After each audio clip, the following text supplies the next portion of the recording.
Considéré comme le système capitalisant des expériences d'intégration juridique des plus réussies, l'OHADA, l'Organisation pour l'harmonisation en Afrique du droit des affaires, doit s'adapter et répondre sans cesse aux besoins de ses membres.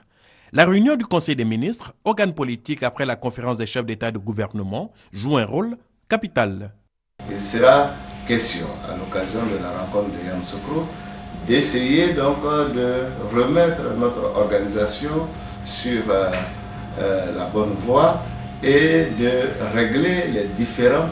À Yamoussoukro, la trentaine de délégations composées de ministres de la Justice et ceux de l'économie et des finances vont plancher sur les révisions des actes qui jusqu'ici ont permis de créer un cadre propice aux affaires dans les 17 États membres.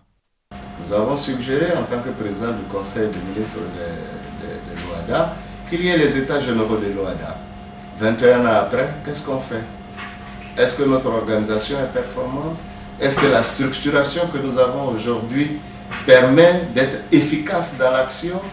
Donc, toutes choses qui devront certainement, dans un avenir proche, faire l'objet de réflexion des différents membres, donc des États partis, pour que nous donnons à notre organisation commune les moyens de son efficacité.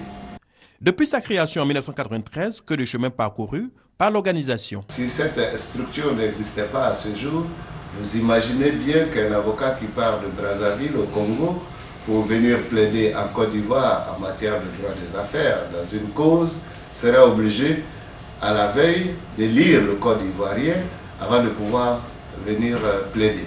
Aujourd'hui, ce même juriste n'a besoin que d'un seul code, celui de l'OHADA. En matière d'application des textes, la Côte d'Ivoire, pays hôte de la 39e réunion du Conseil des ministres, reste un bon élève. Le pays a pris d'ailleurs la Cour de justice et d'arbitrage de l'organisation.